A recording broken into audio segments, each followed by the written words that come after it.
One of the most relatable builds on Modified so far. How do you achieve that with just $15,000? I caught up with the owner, Matt, to find out exactly what's on the vehicle and how he gets away with 50 amp hours of power.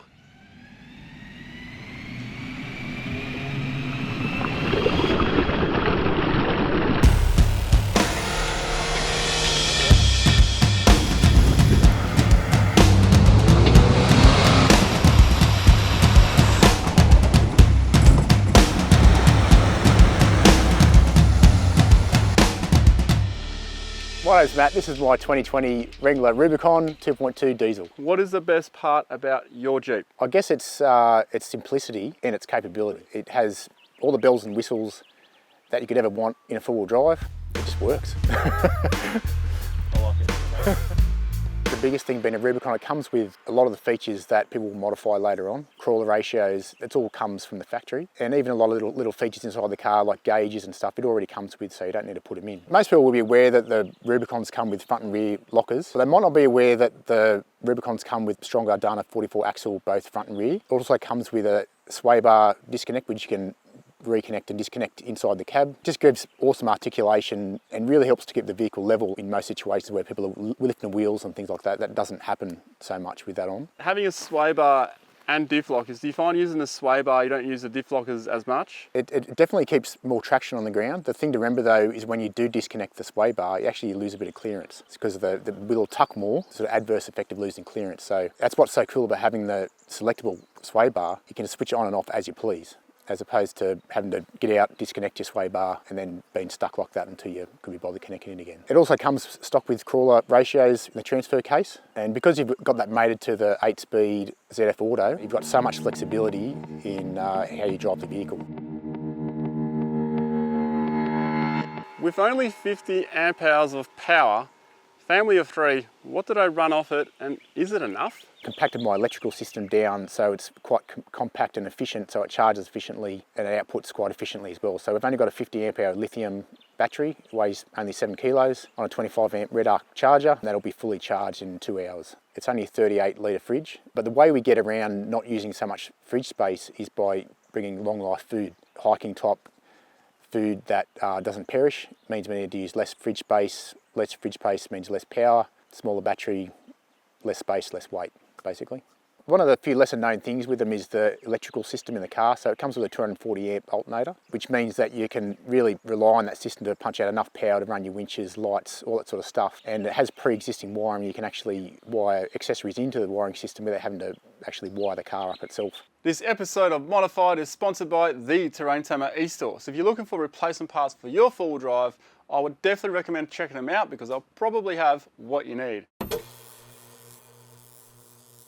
In darkness we find camp, not with the baby. Driving lights are a steady sport. They're the only driving lights on the vehicle. I quite like them because they're not overly bright. I think they lux out at about 800 metres. They also don't give you too much reflection from road signs and things like that, so that's why I actually quite like them. Yeah, we love them. They're really good. For the price point, they're awesome. And camping lights, what do you use? Do you have camping lights fitted to the vehicle or you bring your own lights? Camping lights wise, we have a steady product, which is like a lantern. Also a hardcore lights, which is more hardwired into the awning. Both of them are capable of yellow light, which is what I tend to like around the campsite. I like the ambience of it. Believe it or not, even some nice candles around the campsite that keep the mozzies away. Owner's tip of the day, recovery equipment. So you're best off keeping your recovery equipment on the outside of the car where you can get to it. The last thing you want to be doing if your truck's bogged is opening up doors and things like that and letting mud and water come into your car. So keep your recovery gear on the outside of the car where you can get to it in an emergency.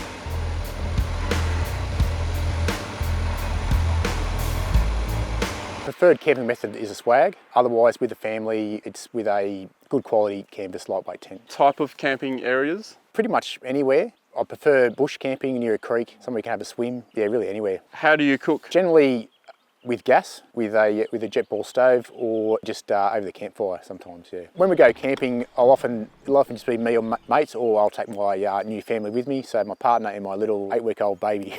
Yes, it's doable. With the setup for different seasons, nothing really actually changes. The swag and the sleeping bag I've got are rated from -10, and it's the crash pad system, so you can change it to whatever configuration you need.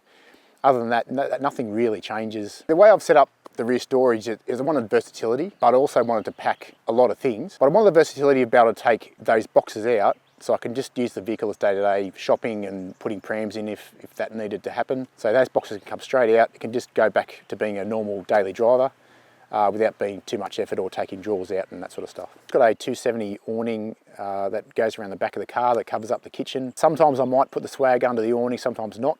It just depends how I'm feeling at the time. And there's plenty of room to cook underneath that 270 awning. We've also got a shower tent that doesn't actually get too much use. It's usually only when the ladies are around and they want somewhere to change or have a shower. I tend not to use it too much, to be honest. It might even come off the vehicle. If we're going to do a long trip, we'll have a gas bottle and that'll just stay stored there, strapped down on the roof. We've got the front runner table that just folds down and slides out to give us some prep space there. So in the side wing here, we've got spares, spare antennas, spare air filters, fuel filters, toilet paper, things like that. Front runner chairs that stack up against the side there. They're just held in with these stratchets. So all of our camping gear and tools goes in the box here. Kitchen tools, billies, stove, that sort of stuff. Boxes that we can take out and place them wherever we want around the campsite. We can use this whole area now as prep space. If need be, we can stack extra boxes on top for more space for like a longer trip. This is actually a 2.2 diesel, not the petrol. And the reason why I chose that is just the engine came with a really good reputation, as opposed to the old reputation with the old 2.8 diesel was a bit ordinary. Unbelievable on fuel. Like some of the numbers I'll throw at you, you'll probably find hard to believe, but it's really quite efficient. When I first got it, it would actually get down into the 6s, believe it or not. But now with all the mods, it's running sort of mid-10s per 100 kilometres. It's got an 83 litre tank. In ideal sort of highway cruising conditions, it'll probably get about 850 Ks in range. Actual practical touring trip, you're probably looking at about 650 in range. I couldn't believe the fuel economy on it. It's about 147 kilowatts per 450 newton metres, but because it's a light car, it performs quite well. So in terms of the engine, in modifications, I've done absolutely nothing to it. It's completely from the factory. The only thing we've done is just put a snorkel on it. Being a Wrangler, it's got a very limited payload. It's not terrible, but it's only a medium-sized car. For doing remote travel, which is something we like doing, we really need to maximise the space in the vehicle. So what I've done is I've really sort of raided the hiking industry and taken advantage of a lot of the products from that industry and put it into four-wheel driving. Suspension, it's all Old Man Emu that I've replaced the springs, shocks, and also the front lower control arms. The front springs are rated to the winch and bull bar, and the rear springs are rated to 150 kilos. There is a 300 kilo option, but if you need 300 kilos in the back, you're probably starting to look at being over GVM. That's why I stuck to the 150. It made sure I was staying under that GVM. GVM is 2630, which is quite low. I do consistently check on it to make sure that it is underweight when it's loaded up. Wheels and tyres, we're just running the factory rims at the moment. The reason why I'm running them is just to keep the offset as factory as possible, and I like them too. I reckon they're nice looking wheels. The tyres are 285 70/17, which is just a touch under 33 inch. They're the BFG KM3s. Overall, they're only just slightly bigger than the factory tyres that came with, which are a KM2. I've only really needed to change the tyre size just for remote travel because the factory size was just a bit weird, and if I needed to replace one remotely, it's going to be hard. Yeah. It wasn't to gain more clearance or anything? Not really. No. Okay. They, like I said, in terms of clearance, it's probably only 3 or 4 mil. What is the longest possible trip you can do in that Jeep? Without resupplying, in terms of range, I'd probably 800 kilometres in terms of range. In terms of time, I'm very confident I could probably do 2 or 3 weeks. Your best trip? Cape York was really good, great adventure up there. I really loved the Victorian high country. One thing I really love, probably more than anything, is actually exploring and finding spots that people don't know about, or at least very few people know about. I find that those campsites that you come across exploring some of those side tracks, people really look after them because they're almost sacred. I love finding those spots, yeah. And everyone sort of leaves it nice and clean for the next people. What's the best contact if people want to ask you questions about the Jeep? Probably Facebook's probably the best one, yeah. Or Instagram. Cheers, man, for bringing the Rubicon on. Absolutely, be good. Happy trails, mate. All right, guys, hope you enjoyed that episode. Very achievable, attainable episode, relatable episode, I'll say. If you want to see another episode, there's one there, and there's one there. Have you clicked it yet? Have you subscribed?